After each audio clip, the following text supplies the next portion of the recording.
Alright, to name names, tiri kutaura Tino Machakaire, tiri kutaura Chris Mutsvangwa and his wife Monica Mutsvangwa, tiri kutaura George Charamba.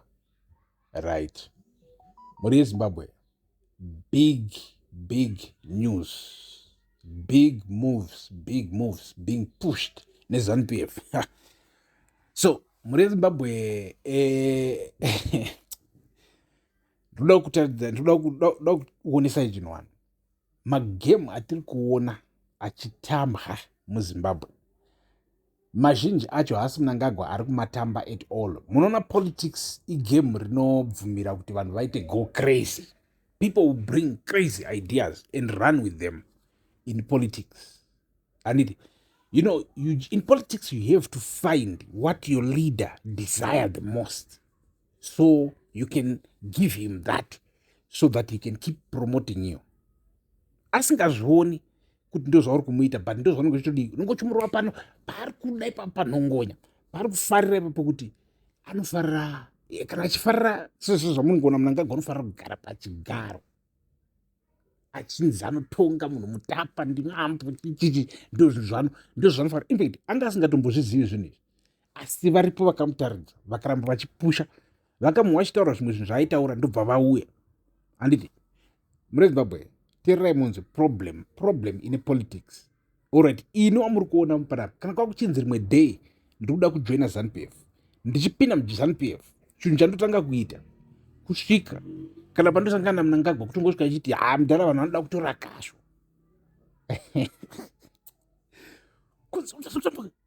Handiti because zvinotoziva kuti mfesi ndo zvaari kufarira zvekuita zvinhu zvechibhaiginya. Vanhu vanangana basa mudhara, vanhu vateereri, imi mudhara ndi muri kuketa zvamuri kuita izvi, mudhara mubakiro muri kuita nyika, hapana munhu anombozviita. Shasha yobva yafara. Handiti kana manje ndakumukambenera, ndakutouyawo kuvanhu ndichitoti Mnangagwa zviri nani president avagare pachigaro kusvika pavanofa, because mugonero wavari kuita hautobviri. Muri kuibata, ndo zviri kuitika muZANU-PF. Vanhu vanenge vachitaura zvinhu izvi havana basa nokuti ivo pachavo on a personal level they believe it or not, but what they care about ndechekuti Mnangagwa agare paari papo, avapromote, kana kuti avarege vagere pamapositions avagerewa yaya. Mhosva dzose zvokuzonzi kwai Mnangagwa wakaita dictator, it's not their problem, it's his problem. So he must use his head. But it seems like President Mnangagwa havasi kushandisa wavo musoro. Right. So now muri yeZimbabwe cab 3 rakahenga, because chakangopasiswa chikanzi kwai chaisiwa signature but hachina zvachati chaita, ende makakatano akaipa mukati pakaipa. Handiti chakahenga neshinda tambo. Handiti shinda yochodambuka anytime chikadona. Now vanhu vari around Mnangagwa again, the same people who say isusu takasacrifice, I think makamboiwa toki, hanzi isusu takasacrifice kubva pakatanga nyaya yecab 3 takabuda pachena tikaipusha.